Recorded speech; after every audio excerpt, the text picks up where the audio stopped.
I just saw Thor Love and Thunder, and I gotta tell you, it is a steaming pile of crap. Taika Waititi doesn't seem to know what he's doing in movies that are supposed to have some sense of dread and some seriousness to them. The first half of the movie, all it is joke after joke after joke, and not particularly good jokes. It reminded me a lot of the last Thor movie where you have Asgard basically being threatened to be destroyed, his father dying, his sister coming out of nowhere and being able to beat everybody he knows. And yet all we get is jokes and jokes and jokes. I mean, that would be fine, except the tone of the movie it can't figure itself out. About halfway through the movie, maybe three-quarters of the way through the movie, they just abandon the jokes altogether and then try to get serious. At that point, it's too late. You've already established what the movie is, and, throwing out the jokes at that point, it's tonally just a shift that, is a little bit jarring because everything is a joke right up until the end when it's not. Um, the whole scene with Zeus was as campy and stupid as it looked like in the previews. I mean, again, more jokes over and over and over. I I'm not sure what they're going for here. Is it supposed to be a comedy or is it supposed to be a Marvel movie? I mean, there there never feels like there is any stakes here, even though a guy is going around killing gods. Why? Because we've got to tell jokes. I mean, nothing about it says, that anybody's ever in any real danger.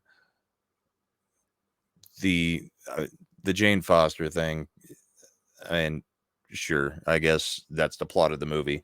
Um, Natalie Portman doesn't do a particularly great job acting in this one. Hemsworth should be kind of ashamed of himself, destroying, the character this way. I mean, Thor has absolutely no ability to solve anything. He is basically a blubbering idiot most of the movie.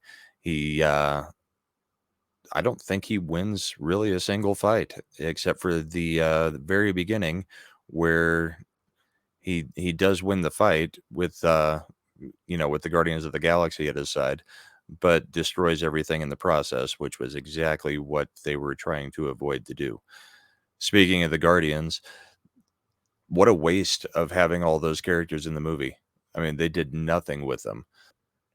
Tessa Thompson, man, she just does the exact same thing she always does. She just walks around kind of glaring, has no personality whatsoever. Bale, I mean, I guess he does a good job, but again, with the tone of the movie, his character doesn't make any sense because he's playing a serious part and nobody around him is. And there's a couple times where him and Thor are on screen at the same time, and Thor's cracking a joke, and there's no reaction from Gore because it doesn't make any sense for it to be there. I don't know if that was reshoots or what, but yeah, I mean, Bale was wasted in this. I mean, the character, uh, the God Butcher, was absolutely wasted in this. Taika Waititi's they've got to stop hiring him for movies that are supposed to be serious in any way because he just doesn't seem to have the ability to separate comedy from drama in any way. And his character, Korg, is got to be the most annoying thing in the movie. And in the last movie, sure, it was kind of funny for a couple minutes.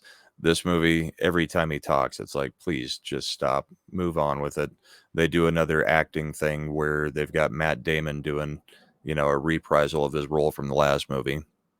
And they basically act out all of the last movie in a little, 4 or 5 minute skit with Matt Damon and a few other people playing parts like they did in the last movie.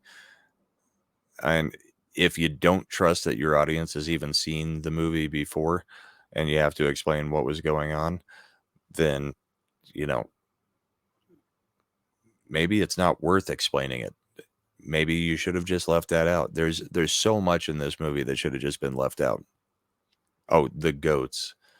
The stupid goats. yet again, another thing that I'm sure it's Taika Waititi. So he makes these goats that are flying around and taking them from place to place scream when they first come on screen. And then that's all they do the rest of the time. They fly and they scream. Didn't need it after the first 20 seconds of it. Definitely didn't need screaming goats throughout the whole movie. It's not a running gag. It's just stupid. So sorry if you were hoping it was good. I wasn't holding out much hope, and it delivered with nothing worthwhile. So take that for what you will.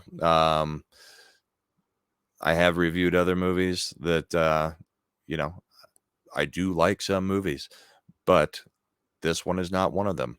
Without giving away too many details on the movie itself or the plot, I mean, it's just not good. Um, Towards the end, like I said, they try to shift the tone a little bit, but it's way too late. Um, I can't think of anything redeeming in the movie, so that was kind of my take right out of watching it. And if I were to give it a rating, I mean, I'd say it's probably better than Thor 2, but I mean, it doesn't take much to be better than Thor 2 as far as the story, but I still wouldn't give it more than a 3 or 4 out of 10. I mean, it's just nothing I would ever want to see again. Didn't really want to see it to begin with. So, if you're looking for something that is an absolute throwaway movie, this is it. I wouldn't spend any money on it. It's not worth it. I'm hoping that it bombs completely in the box office. I'm sure it won't because everybody is going to go see a Marvel movie, whether or not it's a good Marvel movie. So, hope everybody has a good day. Thanks for stopping by. Yeah, don't go see this. Talk to you later, everybody. Cheers.